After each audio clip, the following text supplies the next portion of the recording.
እግዚአብሔር ንዲያብሎስ بخمي عين تحتنا خمسة شنو فنس لازم فلت مالتي بس مخنيات الدياولوس كل جزء إجزابير ندياولوس سعر له مسرح كله نسأل دياولوس بس نبرة ندك سبات كده حنتو هون إجزابير بعبي زخونة مجلس بعبي زخونة مسرح يزموسلون نيرو نيروك بسي نيود سب سجال بيسو زشنو فوق أي مسلون نيرو بس لما نيود سب نيكرسوس سجان دمن نسيت أنا كم حوز بلعه دياولوس بتي وانجلنيا تزسك لو مسكال تسقيلو ندك سبات زدحن أي مسلون نيرو بس لما إذا وانجلنيا هات مسكال إذا نبرة مسكال سيتان بتعم خصولو زجورو مالتي إجزابير ندك سبات بعبي زخونة مجلس زدحن يزموسلون نيرو كم تعمتوا زولنا يو تعبيين أملاخ تحتنا سموهانيو أزي ندياولوس زجرنا مفتسامي سلازم دما أيو دياولوس أزيو تحتنا زعل مالتي بتطلع لخن ريو خلنا دياولوس زعل كريستوس يسوع زجبرهم زنبرهم استزاربهم كلهم صاريهم مالتي سلام فتوات لا إجزابير بيتسب شمي يكون هنا كمان يبهل بس ما كم أملاخ وولد ومنفس قدوس أحدو أملاك أمين يتبارك إجزابير أملاك أبوينا لزابتهن اسكزاتي ساعات كسكاب ذا ساعات زيا زبس إحنا نايبوتاتنا أملاك إجزابير سمو زلالم استخبر نستمسجنا يخون نا إجزابير بيتسب نا كرسوس سجان محرتن سلامن بسكولاتنا يخون مجمرة كم متحسس بجن سبسكرايب زي جبركم نا كيبرون أجابي تحسوا كل جزين خبز حكم سبسكرايب بمقبار بيتسب كونو نا كرسوس بيتسب لما أنتي نزقو دايزي ولما نزار استزي حيزة خمس زجبرن المخنيات بزح جزي أما حبر سبنا سلة تحتنان سلة عبيتن كحسب كله ولما ترجم كوخلو بزح جوجي أردد سلة زملكتي مالتي مخنياتو جل سبات وشت مرزا من دهلي وشت بتعبيت استملا بخفاءة استملا بسبات كم جرنا نود زبل لا يمسن خال منفس اندهاليوم بفولوس هيوميليتي فيك زخانة تخكل زي خانة بس مساينة استملوا نجرن ماننتن حيزون بمغرب لا يبوزحت سبات يوتكبلا شون رينا مالتي مغنياتو محبر سبنا بزح جيزي تحتنا مالت ترجمو حيزو وزلو ويدما تردي وزلو رأسخا مدفع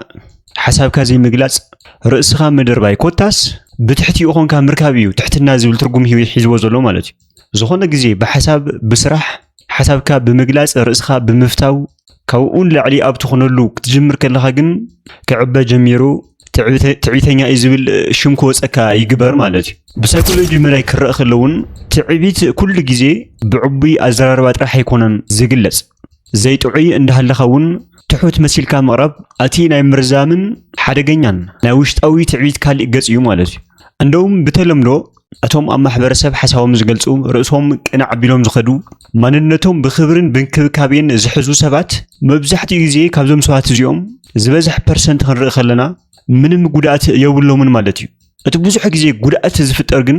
كابتي لما سب لا يمسل تحت النازل لو دراماتيك زخونة هوت زلوا سب لا تحتنا كونسبت ويلما سنا حسب بمبر تحتنا بجبري زي فلت أسب مالتي كابز عين سبي بزح حدا جان بزح تفاعت الزركب مغنياته نسو تردي وزلو نسو حيجو وزلو تحتنا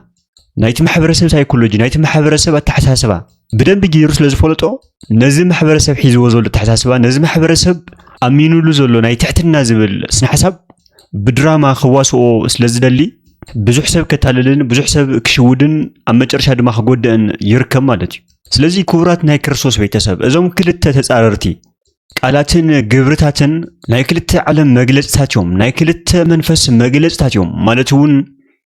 ناي قدوس منفس مجلسن ناي رخص منفس مجلسن ناي سماوي علم مجلسن ناي مدراوي ويدما ناي جهنم فرا مجلسني ويدما ناي إجزابير بحري مجلسن ناي ديابلوس بحري مجلسن يوم زم كلتا نايقرات منات كرسوس أفتمو قال سجاوي وكستمر كيلون تايب للناس أنا يواهي بالبي دما تحتي بلنا تحتنا ناي منفس فرقيو ناي إجزابير ناي بحريو مجلسيو تحتنا اسمه بتحتنا يتركب لنا لعلنا زركب بتحتنا بمقباريو تحت بمباليو هم لما ما توسفين قل نرخو اتهم تحت زولو لعل كل يوم اتهم لعل زولو لما تحت كل يوم زبل أملاخاوي قال له سلزي كم كرسيان متن إذا تحت النازي انت عينت بهر له وانت عينت مجلس له أملاخاوي تحت الناخمي عينت تحت الناي أنا محبرسب حيزو وزلو ناي تحتنا مجلس أنت يمثل تخكليو أسمساي زخون سبات لما أتأت سبات نمنت أيم كفوز حوخيلهم أبزي محبرسب زي اتحاد عند مغنيات كون زخل ترجمن مننتن منفساوي زخونه تحتنا اغزابيراوي زخونه تحتنا زي مفلاتي مالتي بنصارو تعبيت زبال ነገር ድማ كل ግዜ ከም ንገልጾ ትዕቢት ተጸሩ ለእግዚአብሔር ትዕቢት ማለት ናይ እግዚአብሔር ሸኽሚ ትዕቢት ማለት ናይ ስጋ ፍሬ ትዕቢት ማለት ናይ ዲያብሎስ ሽምን መንነትን ባህርን እዩ ማለት እዩ እዚ ክንብል ከለና ግን ዲያብሎሳዊ ዝኾነ ትሕትና ብዘይ ምርሳዕ ማለት እዩ ምክንያቱ ዲያብሎስ እስካብትናቱ ታርጌት ዝወቅዕ እስካብትናቱ ጎል ዝበጽሕ ፌክ ዝኾነ ትሕትና ፉል ዝኾነ ሂሙሊቲ ናይ ሓሶት ትሕትና ኸርእና ይኽእል እዩ ማለት እዩ እዚ ወጥመድ እዚ እዚ ሴራዝ ድማ ከቢድ እዩ ንብዙሓት ሰባት ዘውደቐ ንብዙሓት ሰባት ዝቐተለ እዩ ካብዚ ኣስመሳይ ዝኾነ ትሕትና እቲ ግልጽ ዝኾነ ትዕቢት ይሓይሽ ንግዚኡ እቲ ብግልጽ ትሪኦ ዘለኻ ትዕቢት ክጎደእካ ይመስለካ ይኹን ናይ እምሮኻ ዕረፍቲ ከስኖ ይኽእል ይኹን እቲ ኣብ ህይወትካ ኣትዩ ምስቅልቅል ክገብረካ ዝኽእል እቲ ከውድቐካ እቲ ክቐትለካ ዝኽእል ግን እቲ ናይ ኣስመሳይነት ዘለዎ መንፈስ እቲ ናይ ኣስመሳይነት ህይወት ዘለዎ ሰብ ይኸጥቃዕካ ዝኽእል ማለት እዩ ልበ ኣምላክ ቅዱስ ዳዊት እዩ ዝበለ ኦ ጎይታይ ካብ ፈተውተይ ንስኻ ሓልወኒ ኢሉ ነቶም ጸላተይ ግን ባዕለይ ክጥንቀቐሎም ባዕለይ ክሕልዎም ይኽእል ይብል ማለት እዩ ምክንያቱ ጸላይ ርእሱ ዘፍለጠ ክጎደእካ ከም ዝኽእል ትፈልጥ ኢኻ ከመይ ጌርካ ዲፌንስ ከመይ ጌርካ ትከላኸል ከም ትኽእል ትፈልጥ ኢኻ ይርደእካ እዩ ማለት እዩ ነቲ ብምምሳል ዝቐርበካ ጸላይ ግን ነቲ ብምምሳል ዝቐርበካ ትሑት ዝመስል መንፈስን ሰብን ግን ንስኻ ከተለልዮ ኣይትኽእልን ኢኻ ንስኻ ተለልዮ ንስኻ ትፈልጦ ነዚ ሰብ እዚ ነዚ መንፈስ እዚ ምስ ሞትካ እዩ ምስ ወደቕካ ምስ ተጎዳእካ እዩ ስለዚ ክብረት ናይ ክርስቶስ ቤተሰብ ክርስትና ማለት ግን ነዚ ትሕትና እዚ ክንሪእሉ ዝግበአና መነጽር ነዚ ትዕቢት እዚ ክንሪእሉ ዝግበአና መነጽር ትኽክልን ግልጽን ክኾን ይግባእ ማለት እዩ ብዙሕ ግዜ ኣብ ነሮና ኣብ ማሕበረሰብና ክንርኢ ከለና ትሕትና ንገብር ነቲ ትሕት ዝበለልና ሰብ ጥራሕ ክኾን ይብሉን ብኻሊእ መዳው ንዝተዓቢልካ ምዕባይ ንትሕት ዘለልካ ትሕብት ምባል እዚ ናይ ፈሪሳውያን ስራሕ እዩ ትኽክለኛ ኣምላኻዊ ዝኾነ ትሕትና ነቶም ዝንዕቑኻ ነቶም ዘዋርዱኻ ነቶም ናትካ ኽብሪ ክነኣእሱ ዝጓየዩ ዝዑር ሰባት እውን ትሕት ምባል እዩ ፍጹም ትሕትና ኣምላኻዊ ትሕትና ክኾን ዝኽእል ልክዕ ከምቲ ፍጹም ፍቕሪ ንጸላእትኻ ምፍቃር እዩ ፍጹም ይቅርታ ንጸላእትኻ ይቅርታ ምባል እዩ ፍጹም ትሕትና እውን ነቶም ንዓኻ ዘወዳድቑ ነቶም ንዓኻ ዘዋርዱ እውን ትሕት ምባል እዩ ኣምላኻዊ ዝኾነ ትሕትና እዚ ትሕትና እዚ ግን ስነ ልቦናኻ ዝጎድእ መንፈስካ ዘዋርድ ዘይኾነ ናትካ መንነት ዘረስዕ ዘይኾነ ልክዕ ከምቲ ኣምላኽ ንጸላእቱ ከፍቅር ከሎ ንጸላእቱ ትሕት ክብል ከሎ ማንነቱ ኣይሓደገን ኣምላኽነቱ ኣይገደፈን ኣቦታት እንታይ ይብሉ ዝለዓለ ናይ ኣምላኽ ትሕትና ሰብ ምዃኑ እዩ ናይ ኣምላኽ ናቲ ዝዓበየ ትሕትና ንሱ ሰብ ምዃኑ ትዛዓበየ ትሕትና ማለት እዩ ንሕና ናይ ደቂ ሰባት ትዛዓበየ ትሕትና ክኾን ዝግባእ ድማ ሓመድ ምዃንና ክንሓስብ ይግበአና ናቲ ቅዱሳን ኣቦታት መብዛሕትኦም ክንርኢ ከለና ኣነ ሓመዴ ኣነ ጭንጋፌ ኣነ ጻጼ ትሌ ብምባል እዮም ንሶም ብትሕትና ዓርሶም ዝገልጹ ዝነበሩ ማለት እዩ እቲ ኣምላኽ ዝሃቦም ክቡር መንነት ክቡር ኣነነት ብምርሳዕ ግን ኣይኮነን ብኣንጻር እግዚኣብሔር ንዕኦም ዝገበረሎም ምሕረትን ቸርነትን ብምሕሳብ እዩ ልክዕ ከምቲ ጎይታ እሱ ናይ ምድርን ናይ ሰማይን ኣምላኽ ጎይታ ፈጣሪ እንዳሃለየ ወዲ ሰብ እናተባህለ ከም ዝተፀውዖ እቲ መጽሓፍ ቅዱስ መብዛሕትኡ ክንሪኢ ከለና ወዲ ሰብ እናበለ ባዕሉ ይፅውዕ ነይሩ ክርስቶስ ማለት እዩ ንሱ ናይ 99 ነገደ መላእክት ፈጣሪ ኣምላኽ እንዳሃለየ ናይ ዓለማት ኩሎም ጎይታ እንዳሃለየ ወዲ ሰብ ኢሉ ሽሙ ይፅውዕ ነይሩ ማለት እዩ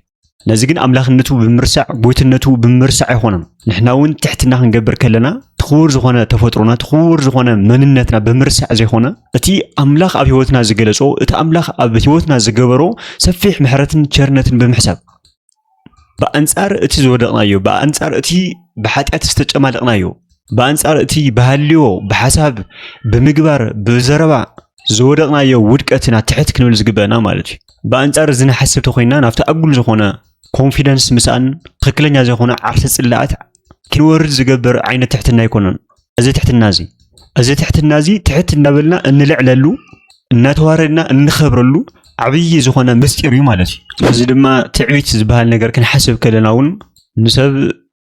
ንርእስኻ ካብ ሰባት ዓብይኻ ምርኣይ ጥራሕ ዘይኮነስ ንርእስኻ ካብቲ ኣምላኽ ዝሃበካ መንነት ኣትሕት ተቢልካ ብምርኣይካ እውን ንጸጋ ኣምላኽ ምንኣስ ስለ ዝኾነ እዚ ሓደ መግለፂ ትዕቢት እዩ ማለት እዩ ምክንያቱ ትዕቢት ማለት ኣነ ይበልፅ ምባል ማለት እዩ ናተይ ተሓሳስባ ይልዕል ናተይ መንነት ይልዕል እዚ ሰብ እዚ ኣይምጥነንን እዚ ሓላፍነት እዚ ኣይምጥነንን እዚ ቦታ እዚ ኣይምጥነንን ስለዚ ኣብ ነገራት ጥራሕ ዘይኮነ ኣብቲ ኣምላኽ ዝሃበካ ጸጋ ኣቕሊልካ ምርኣይ እውን ሓደ መግለፂ ትዕቢት እዩ ማለት እዩ ከምቲ ኩሉ ግዜ እንገልጾ ኣምላኽ ዝሃበካ መኽሊት ኣምላኽ ዝሃበካ ፀጋ ዘይምጥቃም ዘይምግልጋል በተሰዋወካ ተፈጥሮ ዘይምኹራዕ ዝንባዕሉ ሓደ ዓብይ ትዕቢት እዩ ማለት እዩ ከምቲ ኩላትና ኩሉ ግዜ ዝበሃል እቲ ታሪክ ንፈልጦ እቲ ሰነፍ ኣገልጋሊ እቲ ሓንቲ ዲናር ናብ ጎይትኡ ክመልሳ ከሎ እንታይ ዓይነት ናይ ትዕቢት ቃላት ከም ዝተጠቕመ ንፈልጥና ታሪክ ንፈልጦና ነዚ ሓንቲ ዲናር እዚኣ ክትቀመላ ዘይከኣለ ብትዕቢት እዩ ማለት እዩ ስለዚ ኩራት ናይ ክርስቶስ ቤተሰብ ኣብ ዓለም እዚ ንደቂ ሰባት ወይ ድማ ንዓና ዘይምጥነና ነገር ተሃልዩ ሓጢኣት ምስራሕ ጥራሕ እዩ ካሊእ ኩሉ እግዚኣብሔር ንዓና ከም ዝምጥን ገይሩ ይሰርሕዎ ንዓና ዘይምጥን ቦታ የለን ንዓና ዘይምጥን ሰብ የለን ንዓና ዘይምጥን ፍጥረት የለን ብዘይካ ዲያብሎስን ብዘይካ ናይ ሓጢኣት ቦታን ናይ ሓጢኣት ምንጭን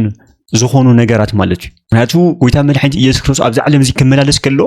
ዘእንበለ ሓጢኣት ባህቲታ እዩ ዝብል ካሊእ ዝተረፈ ናይ ወዲ ሰብ ኣነጋግራ ኣመጋግባ ኣደቃቅሳ ኩሉ ዓይነት ነገር እግዚኣብሔር ኣምላክ ጎይታ መድሓኒት ኢየሱስ ክርስቶስ ከም ዝሓለፎ ከም ዝገበሮ ንፈልጥና እቲ ሓደ ንጎይታ መድሓኒት ኢየሱስ ክርስቶስ ዘይምጥኑ እንታይ ሓጢኣት ምስራሕ ማለት እዩ ስለዚ እዚ ነገር እዚ ንዓና ኣብነት ንምግባር እዩ ንዓና ንምርኣይ እግዚአብሔር ኣብ ሃይማኖት ኣብዛ ዓለም እዚ ክንገብሮ ዝግበአና ኩሉ ነገር መንፈሳዊ ጥራሕ ዘይኾነስ ዓለማዊ ስራሕና ከመይ ክንነብር ከም ዘለና ኣርኢና ከይድዩ ማለት እዩ ምክንያቱ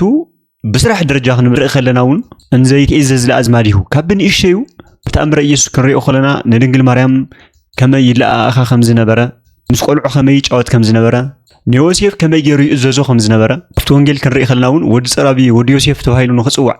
ምክንያት ናይ ዕንጨይቲ ስራሕቲ ይሰርሕ ከም ዝነበረ እዩ ምስ ኣቦኡ ማለት እዩ ወይ ድማ በዝሕ ጀገላልፃ ከም ናይ ፈርኒቸር ስራሕ ማለት እዩ ስለዚ ጎይታ መድሓኒት ኢየሱስ ክርስቶስ ብኩሉ ህይወትና እንታይ ክንመስል ከም ዘለና እንታይ ክንገብር ከም ዘለና ብኸመይ ክንመላለስ ከም ዘለና ብዘይካ ሓጢኣት ኩሉ ገይሩ እዩ ማለት እዩ ኣይምጥነንን ዝበሎ ቦታ ኣይምጥነንን ዝበሎ ሰብ ኣይምጥነንን ዝበሎ ነገር የለን ማለት እዩ ስለዚ መን ስለ ዝኾና ንሕና እዚ ነገር እዚ ኣይምጥነንን ክንብል ብትዕቢት ክንዛረብ ክንነብር ንኽእል ፍጹም ክኾነ ይኽእልን ፍጹም ተቐባልነት የብሉ ስለዚ በኣንጻር ቅዱሳን በኣንጻር ናይ ክርስቶስ ትሕትና ብምርኣዮም ናቶም ትሕትና ናቶም መንነት ዝቅ ዘብሉ ዝነበሩ ስለዚ ትሕትና ማለት ዘይግበአካ ጥራሕ ዘይኾነስ እቲ ዝግበአካ ነገር እውን ኣይግበአንን ምባል እዩ ማለት እዩ ከም ናይ ቅዱሳን ህይወት ተጋድሎ ክንርኢ ከለና ምክንያቱ ናይ ትዕቢት ባህሪ ዝግበአካ ጥራሕ ዘይኾነስ ዘይግበአካ እውን ይግበአን ምባል ማለት እዩ ትርጉሙ ምክንያቱ እቲ ቀንዲ መግለፂ ናይ ትዕቢት ዝኾነ ዲያብሎስ እቲ ቀዳማይ ውድቀቱ ዘይግብኦ ነገር ስለ ዝደለየ ኣነ ፈጣሪኹም ኢልዎም ንመላእኽቲ ኣነ ዝተፈለኹ ፍጥረት እየ ኢሉ እግዚኣብሔር ከማይ ዝተኸበረ ፍጥረት ስለ ዘይረክብ መፂኡ ኣብ ዘወዲቀዮ ዘለኹ ካልዕለኒ ኢሉ ኣነ ኣምላኽ ኢሉ ስለዚ ብጠቕላላ ትዕቢት ማለት ዝግበአካ ጥራሕ ዘይኾነ ዘይግበአካ ነገር ምድላይ ማለት እዩ ስለዚ ድማ ሰሎሞን እንታይ እዩ ዝበለ ትዕቢት ንውድቀት ትቕድማ ኣብዚ ዓይነት ሳይኮሎጂ ኣብዚ ዓይነት ኣተሓሳስባ ኣብዚ ዓይነት ህይወት ዘለና ሰብ ውድቀትና ነቀላጥፍ ከም ዘለና ክንሓስብ ይግበአና በተለይ እዚ ኣይምጥነኒ ዝበሃል ነገር ኣብዚ ሕጂ ዘለና ግዜ ከም ቫይረስ ብጣዕሚ ዝተስፋሕፍሐሉ ግዜ ሓደ ሰብ ኣለባብስኡ ኣከዳድንኡ ስለ ዝሓመቐ ድኻ ስለ ዝኾነ ብቻ ኣብዚ ማቴሪያሊስት ዝኾነ ናይ ትዕቢት መንፈስ ይንፀባረቕሉ ማለት ኣብዚ ግዜ እዚ ሓደ ሰብ ዝኸብር ብዝገብሮ ክዳን እዩ ሓደ ሰብ ዝኸብር ብዝኣስሮ ሰዓት እዩ ሓደ ሰብ ዝኸብር ብዝሕዞ መኪና እዩ ብዝነብሮ ኣነባብራ እዩ በዚ ዓይነት ማይንድ ሴት በዚ ዓይነት ኣተሓሳስባ ነብር ሰባት ተሃሊና ግን ንርእስና ክንሓዝን ይግበአና እቲ ብእግዚኣብሔር ኣርኣያ ዝተፈጥረ ሰብ እቶም ኩሎም ፍጥረታት ኢሎም ዝተፈጥሩ ፍጥረታት እቲ ክርስቶስ ዝሞተሉ እቲ ክርስቶስ ብደሙ ዝዓደጎ ኩር ፍጥረት ኳልኩሌት ዝግበር ዘሎ ዝምዘን ዘሎ በዚ ጠፋእን ተራፍን በቲ ድሕሪ ዝተወሰነ ዓመት እንዳጓሓፍ ዝሽንዶ ማቴርያል ናዚ ዓለም ክኾን ከሎ ብጣዕሚ ዘሕዝን ማለት እዩ ከምዚ ክንገብር ከለና እስከ እግዚአብሔር ክንደይ ከም ዝሓዝነልና ክንደይ ከም ዝሓዝን ንፈልጥ ዶ እቲ ኣኽቢሩ ካብ መንበሩ ወሪዱ ብኢዱ ዝሰርሖ ደሙ ዝተበጀዎ ኣምላኽ ነቲ ልዕሊ ማንም ዘፍቅሮ ሰብ ብኸምዚ ዓይነት ኣረዳዳ ብኸምዚ ዓይነት ኣረኣያ ብኸምዚ ዓይነት ሚዛን ክንመዝን ከለና መቸስ ብጣዕሚ ከቢድ እዩ ናይ ቦታት ትሕትና ክንርኢ ከለና ግን መጽሓፈ መሳፍንቲ ምዕራፍ 6 ቁጥሪ 12 ዘሎ ናይ ጌዶን ታሪክ ክንርኢ ከለና መልአክ እግዚአብሔር ዝኣክል መፂነ ጌዶን ኣታ ጀግና ሓያል ሰብ እግዚአብሔር ምሳኻ ኢሉ ወይ ብለና ከምዚ ኢሉ ክፅውዕ ከሎ ናይ ጌዶን መልሲ ግን እንታይ ነይሩ ኦ ጎይታይ ዓሌተይ ካብ ምናሴ እታ ዝናእሰት ኣነ እውን ኣብ ቤት ኣቦይ እቲ ዝናእስኩ እዚ ንግግር እዚ እዚ ነገር እዚ ንዓይ ኣይምጥንን ብምባል ይምልስሉ ማለት እዩ እዚ ማለት እዩ ትሕትና ማለት ኣብዚ ሕጂ ዘሎ ማሕበረሰብ እኮ ብዘይኮነ ኣንነቱ ዝምካሕ ብዘይኮነ ዓሌቱ ዝምካሕ ንኻሊእ ዓይነት ዘናእስ ብዘይኮነ ሃገራውነት ዝምካሕ ዝገርመኩም ዞም ነገራት ከዓ እኮ ኣይጠቕሞን እኮ ብፅበትን ብትምክሕትን ብትዕቢትን ኣብ ደኽነት ተዘፊኦ ንኽነብር እዩ ዝገብር ከምዚ ዓይነት ብድዕ ዘለዎ ግለሰብ ከምዚ ዓይነት ብድዕ ዘለዎም ዓሌታት ከምዚ ዓይነት ብድዕ ዘለዎ ሃገራውነት መቸም ክዕወተ ይኽእልን ምክንያቱ ኣብ ትዕቢት ዕብየት ክህሉ ይኽእልን ዕብየት ዝርከብ ልዕልና ዝርከብ ብትሕትና እዩ በግል ደረጃ ናይ ካልኦት ግለሰባት ክብሪ ብምሕላው ብዓሌት ደረጃ ናይ ካልኦት ዓሌታት ዘርኢ ብምሕላው ብምኽባር በሃገራውነት ደረጃው ናይ ካልኦት ሃገራት ክብሪ መንነት ብምኽባር ይክون ዝግባእ ማለት እዩ ማንም ሰብ ማንም ዓሌት ማንም ሃገር ካብዚ ዓይነት ትምክሕቲ ካብዚ ዓይነት ጸባብነት ተዘይወፂኻ ግን መቸም ይኹን ባርኾት መቸም ይኹን ፍቕሪ ሓድነት ክልወካ ይኽእልን ማለት እዩ ኩሉ ግዜ ኣብ መርገምን ኣብ መቕዘፍትን ኣብ ኩናትን ትነብር ኣለኻ ማለት እዩ ክቡራት ናይ ክርስቶስ ቤተሰብ ኣብዚ ክነስተውዕሎ ዘለና ግን ትክክለኛ ዝኾነ ኣምላኻዊ ትሕትና ናብ ፍጹም ዝኾነ ኮንፊደንስ እዩ ዝመርሐካ ናብ ትክክለኛ ዝኾነ መንነት እዩ ዝመርሐካ ምክንያቱ ትሕትና እሱ ናብ ርእሰ ጽላእት ናብ ርእሰ ምጥፋእ ናብ ርእሰ ቀትለ ዘይኾነሲ ናብ ልዕልና ዝመርሕ ትሕትና እዩ ከምቲ ዓንቶ ዝበልክዎ እስመ በትህትና ይትረከብ ልዕልና እዚ ትሕትና እዚ ናብ ልዕልና እዩ ዝመርሐካ ናብ ኮንፊደንስ እዩ ዝመርሐካ ናብ ዕብየት ናብ ታላቅነት እዩ ዝመርሐካ ነዚ ኣብነት ክኾነና ዝኽእል መጽሓፈ ነህምያ ምዕራፍ 6 ቁጥሪ 3 ዘሎ ታሪክ ክንርኢ ከለና ነህምያ ናይ ኢየሩሳሌም ቀጽሪ ክሰርሕ ከሎ እቶም ጸላቱን ናብ ፈራርሑን እንዳፈክሩን ንዓ ውረድ ኣብዚ ክንዛረብ ክብልዎ ከለዉ ነህምያ ፍርሓት ወይ ትዕቢት ዘይኮነ ሒዝዎስ ዓብይ ዝኾነ ናይ ኣምላኽ ዓርሰ እምነት ነበሮ ንሱ ግን መሊሱ እንታይ እዩ ዝበሎም ኣነ ዓብይ ስራሕ ይሰርሕ ኣለኹ ከወርድ እውን ኣይክእልን ኢሉ ክምልሰሎም ዝኽኣለ ማለት እዩ ስለዚ ፍጹም ዝኾነ ትሕትና ዘለዎ ሰብ ፍጹም ዝኾነ ዓርሰ እምነት ኣለዎ ንጸላኢ ኣይንብርከኽን ንዲያብሎስ ኣይንብርከኽን ናብ ሓጢኣት ኣይሽነፍን ኣይወድቕን ናብ ዘይረብሕ መንነት ኣይወድቕን ነህምያ እዚ ክብል ዝኽኣለ ብርእሱ ስለዝተመክሐ ይኮነ ዓብይ ስራሕ ይሰርሕ ኣለኹ ዝበሎም ምክንያቱ እቲ ዝሰርሖ ዝነበረ ስራሕ ዓብይ ዝኾነ ናይ ኣምላኽ ስራሕ ከም ዝኾነ ይፈልጥ ከም ዝነበረ ማለት እዩ ለዚ ትሕትና ማለት ዓብይ ዝኾነ ኮንፊደንስ ምጥራይ ማለት እዩ ካብቲ ዓብይ ዝኾነ ናይ ኣምላኽ ስራሕ ዘይምውራድ ማለት እዩ ካብቲ ዓብይ ዝኾነ ኣምላኽ ዝሃበካ መንነት ምውራድ ማለት ይኮነን መጽሓፈ ምሳሌ ምዕራፍ 28 ቁጥሪ 1 ታይ ይብለና ረሲእሲ ወይ ድማ ሓጢአተኛ ሰብሲ ማንም ከይጓዮ እዩ ዝሃድም ጻድቕ ግን ከመንበሳ እዩ ዝጓዝም ከመንበሳ እዩ ዝተኣማመን ጻድቕ ሰብ ዝተኣማመን ዝምካሕ ብናቱ ሓይሊ ዘይኾነስ ከምቲ ነቢይ ሃና ዝበለቶ ዝምካሕ ብእግዚአብሔር ይመካሕ ስለዚ ጻድቕ ሰብ ዝምካሕ ብናይ ኣምላኽ ጽድቂ ብናይ ኣምላኽ ሓይሊ ብናይ ኣምላኽ ጉልበት እዩ ማለት እዩ እዚ ክነብር ከሎ ብኮንፊደንስ እዩ ብምሉእ ዝኾነ ዓርሰ እምነት ረሲእ ሰብ ሓጢአተኛ ሰብ ግን ከም ቃኤል ማንም ዘይጓዮ ኮንፊደንስ ስለዘይብሉ ዓርሰ እምነት ስለዘይብሉ ማንም ዘይሓመዮ እንዳሃልየ ኩሉ ሰብ ዝሓመዮ ዘሎ ይመስሎ ማንም ጸልኦ ሰብ ዘየለ ኩሉ ጸልኦ ይመስሎ ማንም ዝንዕቆ ዘየለ ኩሉ ዝንዕቆ ዘሎ ይመስሎ እዚ እቲ ጻድቕ ሰብ ግን ብመን ከም ዝምካሕ ስለዝፈልጥ መንነቱ ስለዝፈልጥ ኣብየትም ከመንበሳ እዩ ዝዛረብ ከመንበሳ እዩ ዝራመድ ከመንበሳ እዩ ዝነብር ማለት እዩ ገለ ሰባት ነዚ ኮንፊደንስ እዚ ነዚ ርእሰ ተኣማንነት እዚ ከም ትዕቢት ዝቆፅሩ ሰባት ኣለዉ እዚ ግን ትክክለኛ ዘይኮነ ርድኢት እዩ ማለት እዩ ምክንያቱ ገለገለ ሰብ ኣምላኽ ተኣማሚኑ ብናይ ኣምላኽ ፍልጠት ኣብ ዝኾነ መድረክ ክዛረብ ከሎ ኣብ ዝኾነ ብኮንፊደንስ ብዓርሰ እምነት ክዛረብ ከሎ ስዲ ለቑማፅ ገለ መለ ዝበሃል ርእስኻ ንኽትደፍእ ርእስኻ ንኽትጸልእ ልዕሊኦም ንኸይትኾን ዝወርደካ መቕፃዕታት ኣሎ ማለት እዩ ምክንያቱ ማሕበረሰብ ተረዲእዎ ዘሎ ትሕትና ማለት ካብኦም ትሕት ምባል ማለት እዩ ብኩሉ ነገር ብፍልጠት ንኢስካ ምርካብ ብሃፍቲ ብመልክዕ ብኣለባብሳ ብኩሉ ነገር ትሕት ኢልካ ምርኣይ ካብኦም ክትበልፅ ስለ ዘይደልዮም ማለት እዩ እዚ ከዓ እቲ ኣስመሳይ ዝኾነ ሰይጣናዊ ዝኾነ ንደቂ ሰባት ክጠቅም ዘይኽእል ምትሕስሳድ ምብሽሻቅ ምክፍፋእ ዝተመልኦ ሰይጣናዊ ዝኾነ ትሕትና ማለት እዩ ናይ ትሕትና ዓብይ ኣብነት ክኾነና ዝኽእል ማለት እውን ኩሎም ቅዱሳን ናይ ትሕትና ምሳሌ እዩ ትሕትና ዘይብሎም ቅዱሳን ቦታት የለውም ኣብ ኩሎም ቅዱሳን ሓደ ኣቦ ግን ብዛዕባ ትሕትና ክንመሃረሉ ንኽእል ማለት እዩ ናይ ባንጦንስ ሂወቱ ማለት እዩ ኣባ አንጦንስ ከም ዝፍለጥ ንዓመታት ንዘመናት ብብሕትውና ብጸሎት ሂወት ይመላለስ ዝነበረ ቅዱስ ኣቦ እዩ ማለት እዩ ሓደ መዓልቲ ድማ ኣብዛ ዓለም እዚኣስ ከምዝናተይ መንፈሳዊ ደረጃ ዘለዎ ሰብስ ይህሉ ዶ ኢሉ ሓተተ ካብኡ ኣብ ከተማ እስክንድርያ ካባኻ ዝበልጽ መንፈሳዊ ሰብ ኣሎ ኢሉ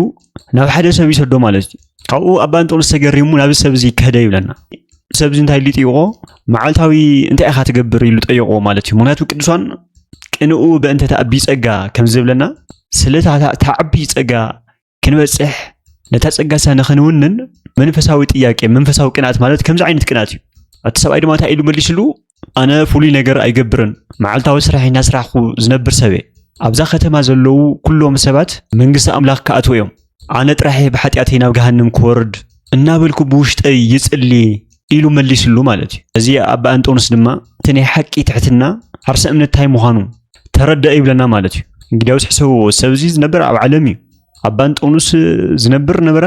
መንፈሳዊ ተጋድሎ መንፈሳዊ ጾም ጸሎት ብሕትውና ለዚ ሰብዚ ግን ናብ ባንጦንስ ክበልጾ ኽኢሉ ማለት እዩ እዚ ቀንዲ ታይ ከምዚ ሓዘ ተረዲዩ ትሕትና እዩ ማለት እዩ ዝኾነ ይኹን ዓይነት መንፈሳዊ ስራሕ ተስርሕና ትሕትና ተዘይሃልይዎ ነቲ ናይ ህይወትና ጉዕዞ ነቲ ንገብሮ መንፈሳዊ ስራሕ ክንበልጽ ኣይንኽእልን ቅድስና ክንሕዘ ኣይንኽእልን ማለት እዩ ሓደ ግዜ እውን ሰይጣን ነባ መቃርስ ተገሊጹ